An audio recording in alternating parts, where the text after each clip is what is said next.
Voilà, et nous terminons ici. Donc je vais reculer un petit peu, reculer, avec le troisième exemple. En fait, on va travailler avec les deux tableaux. Donc voilà. Donc ce troisième exemple va me permettre de faire l'addition.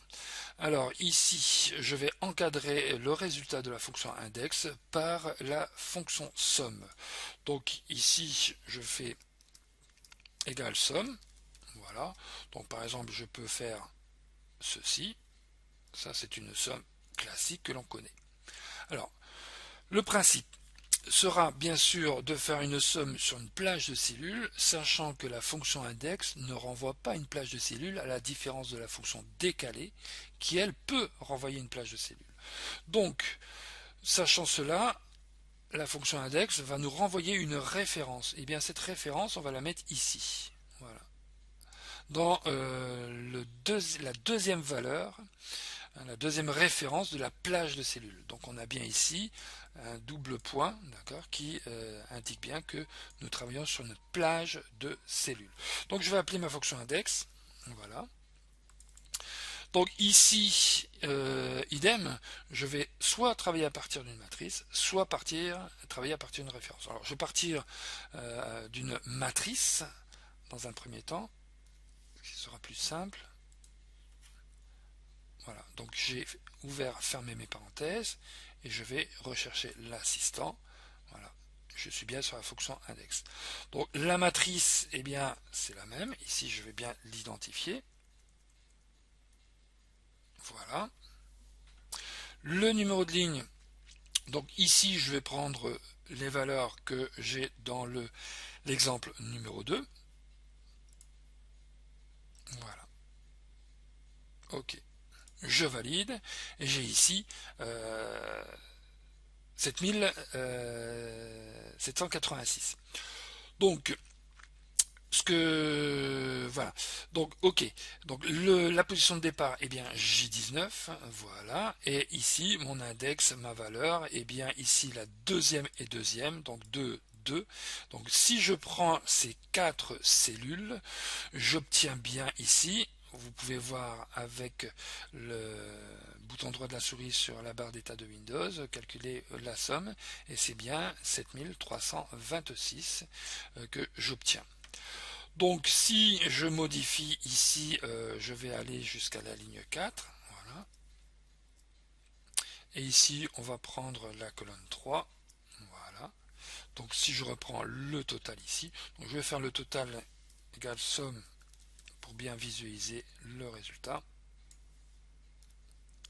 Voilà, j'ai bien ici la même valeur calculée. Donc voilà comment on peut obtenir une somme, ou alors bien sûr un calcul dont une adresse, donc que ce soit la première ou la deuxième, et la plage de cellules faite sur la somme peut être modifiée à l'aide de paramètres utilisés au travers de la fonction index. Alors pour terminer l'exemple, je pourrais compliquer la chose, donc en modifiant ici les plages de cellules. Donc on avait vu, échappe, que ici j'avais pris dans la matrice deux plages de cellules, je vais les copier, échappe, et je vais venir ici remplacer ma matrice par cette double plage. Voilà. Alors bien sûr, je vais revenir sur ma fonction, et là je vais prendre référence. Voilà. Donc j'ai toujours cette valeur rouge, mais c'est bien correct. Et ici, je vais changer, enfin, je vais indiquer la zone. Je vais reprendre ici la valeur décrite dans mon exemple 2. OK. Alors bien sûr, j'obtiens ce chiffre. À quoi correspond-il? Alors ici, il faut que je... Voilà. Donc je vais reprendre en fait à partir de cette cellule. Donc ça c'est le départ. Le départ est invariable. Et je vais aller chercher jusqu'à la cellule. Alors ici j'ai la mise en forme conditionnelle qui me permet de bien comprendre jusqu'où je vais avec ici la zone 1. Puisque ça c'est bien la zone 1.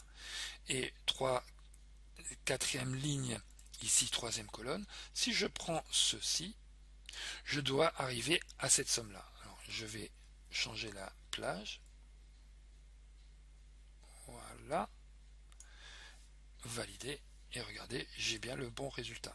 Maintenant, si je prends la zone 2, donc ici il faut que j'édite et je recalcule, donc je reviens à l'état précédent où j'avais une somme qui partait toujours de la cellule rouge jusqu'à la valeur 21 ici, et je récupère mon résultat. Donc voilà. Donc la fonction index, qu'elle soit sous forme matricielle ou référentielle, peut être utilisée à l'intérieur d'une opération telle que somme, rang, recherche V, et ainsi de suite, dès lors que l'on veut, comme argument ici dans le nombre, avoir une plage de cellules. Voilà pour notre fonction index.